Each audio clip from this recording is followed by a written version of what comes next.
all I knew this morning when I woke is I know something now I didn't before. Okay, so funny story. We first met at a ward activity, like the first part of the school year. And Jake and I were throwing paper airplanes, and Elaine and Mary came over and joined us. And I hardly recall this. Apparently it happened. Mary says it did. I vaguely recall meeting her and Elaine, but so that's the first time. But I would say like the really first time that I base off of is we met at Greg Nelson's apartment to watch a BYU versus Utah football game. Nice. I remember that was the first time I clued together who this girl that Jake kept talking about was, and realized, wow, she is really cute, really fun and funny. First impressions, she's really easy to talk to, really funny, and of course I thought she was very attractive. But second, the last impression was my roommate likes her, and apparently she likes him. So I mean, kind of scared me off. You don't really have a first date because I admittedly tricked her into dating me. I found out that we both liked ice cream, and I was trying to figure out ways to spend time with her without asking on a date because I didn't think she wanted to date me. And so we'd make these bets, like if there was something we didn't agree on, like when we were talking, I had better ice cream, and the loser had to buy ice cream. Although I usually ended up buying ice cream anyways. But she usually would lose, or if she did win, then we'd go to Cold Stone and get ice cream and spend a couple hours together eating ice cream and getting to know each other better.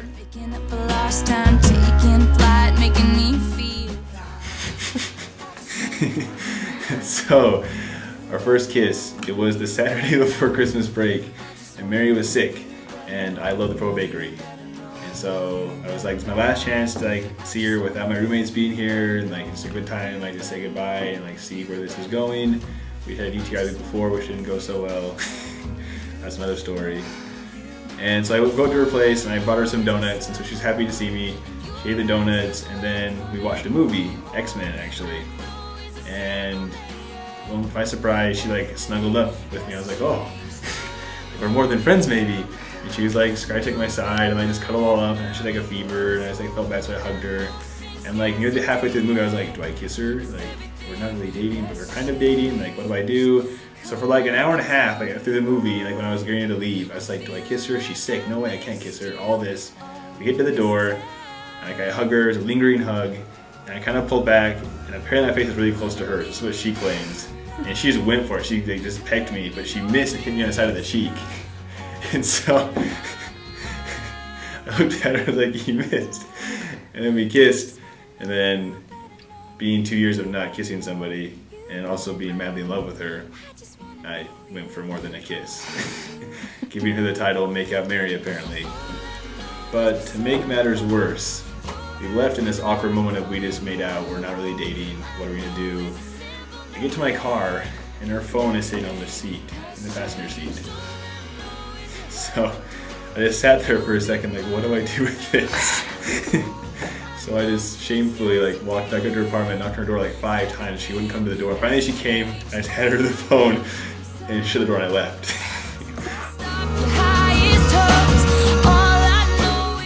So the proposal idea was, I work in special collections at the library. We have lots of vaults and old manuscripts and things, and our cool part of the collection is a lot of, what's his name, Cecil DeMille and other movie things. I know Mary loves movies, and she's wanted a tour where I work for a while, and I kept saying, we'll do it sometime, and never followed through. I thought, what a better time to follow through, especially because we have Oscar awards, and Mary loves the Oscars. So I put this ruse together, I've come down for a tour, I set it up with one of the curators, and so we go through the vaults, and I'm freaking out because I drove to Salt Lake an hour before to get the ring for my mom.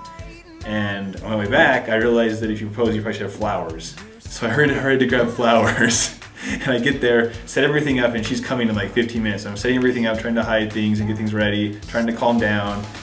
She shows up, and we start the tour. And we're going through, and we look at some books and things, and pulls out some pictures and certificates that are really old and falling apart and cool and everything. We come back to the donor room. It's a little tiny room in the front area that's all like nice and set up for people that donate materials. There's a cart in there with a bunch of books that I was going to show her personally and an Oscar.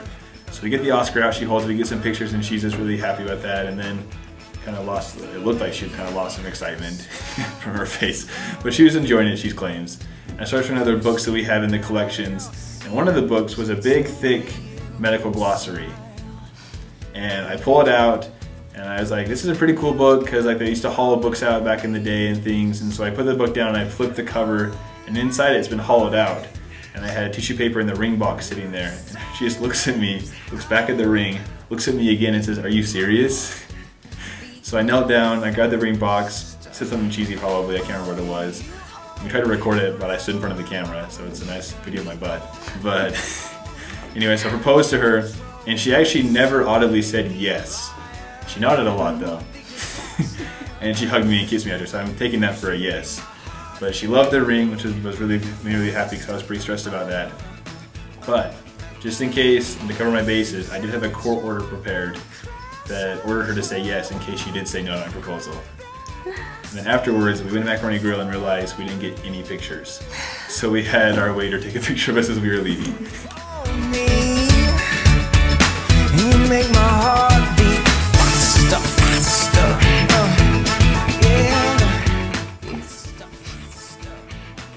That's that. What kind of question is that, Sammy? Favorite movie?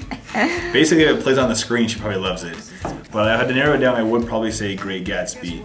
Although this is Mary, and everything usually is favorite or worst, so it's kind of hard to say what her favorite movie is because every movie is her favorite or the worst movie. But I would definitely put money on Great Gatsby. So, what's your favorite movie? Currently, I would say Wreck-It Ralph.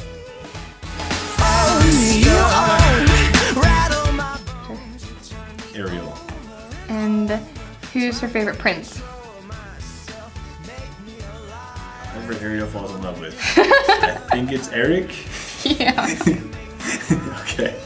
Okay, so what's your favorite Disney character? You know, I usually say Aurora from Sleeping Beauty because she doesn't get very much recognition, and she's really attractive.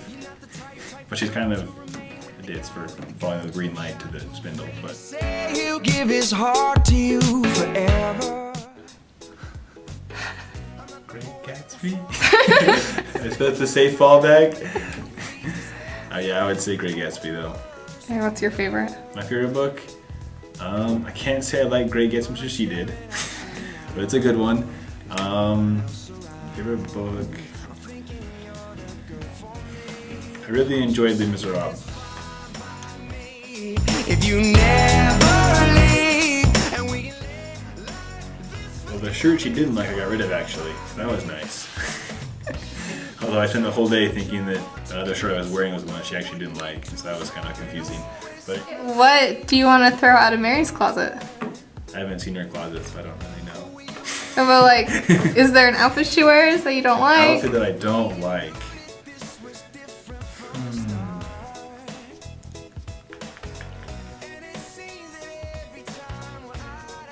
This sounds super cheesy, but I really can't think of one. I'm sorry.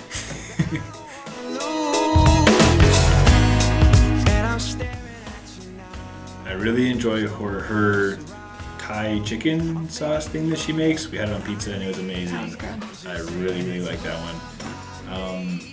I've only had one disappointing meal so far. It actually didn't end up being a meal. It was in the process of making it and things were going wrong, so I ended up getting pizza. So it actually was a pretty good meal. But so I haven't had any bad meals yet either.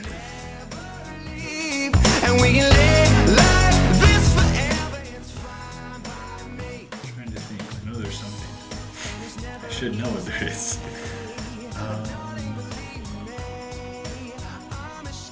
I know she complains to say I'm sorry too much. Things that are, I guess, there's things that I don't really say habits, but her face is always throwing me off. I'm getting better, and her tone sometimes. So I wouldn't say those are necessarily habits, but those things can be like, I don't know, are you mad, are you happy, are you sad, confused? If you never leave, we can live like this forever. It's fine by me. It's fine. How many children are you going to have? 4. And what are their names? It's on my phone. No, it's, well, I don't know, because there's been this like Max push recently, so I'm not sure if Max is going to be one or not. But we have, oh, apparently Sammy's taking Max. So we have Charles, will go by Charlie Spencer, Wesley Merrill, Ruby, Elizabeth, and Emmeline, one of those two, Susan. So how we decided how many kids we wanted to have. We were over at G11 and Josh Oniga was there and he was talking about how he wanted to have like 12 kids, or I don't know how many it was, all these kids. And both of us, Mary said, I just want to have 4 kids. And I was like, me too! And we high-fived and that just decided it. That's all it was. Everyone talked about this like this awkward like kid conversation, like when like things you had like hurdles of like being engaged, but it wasn't that much of a hurdle for us.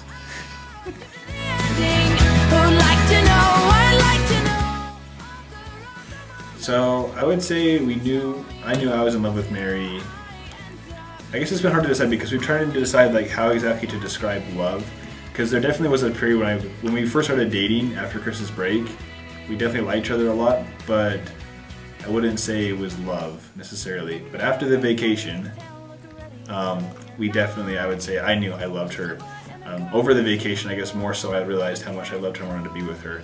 And I think that went both ways for both of us. So. Let's give it a shot. I did technically. So I was leaving for a 3-day weekend for some reason. I don't know why she wouldn't come with me, but I was leaving for a 3-day weekend, and I know why.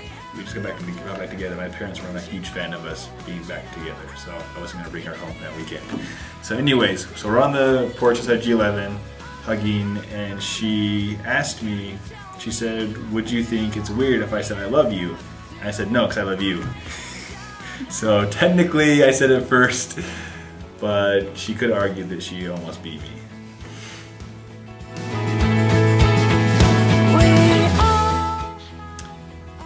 Everything about Mary. I love how much we can talk about and how our communication is so strong. I just said something like my favorite thing we've been dating for 10 months now. Well, I guess we'll be by December. And we still talk all the time. And it's kind of surprising because every day for 10 months you think we're out of things to talk about. But it's great, we can just talk about everything, and that just makes me really happy that I can talk to my future spouse.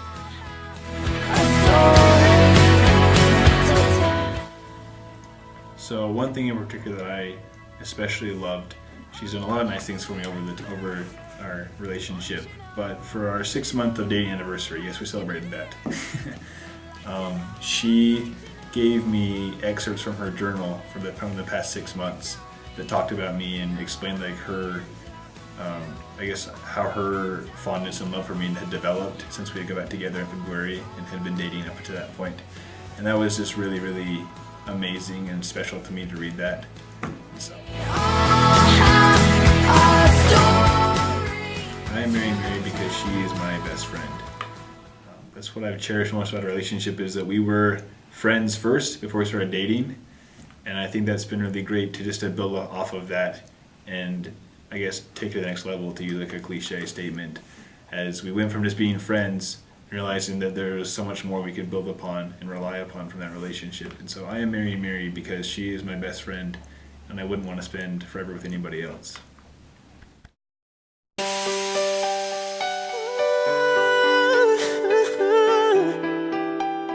Oh yeah. 105 is the number that comes to my head when I think of all the years I wanna be with you. Wake up every morning with you in my bed. That's precisely what I plan to do. And you know one of these days, when I get my money right,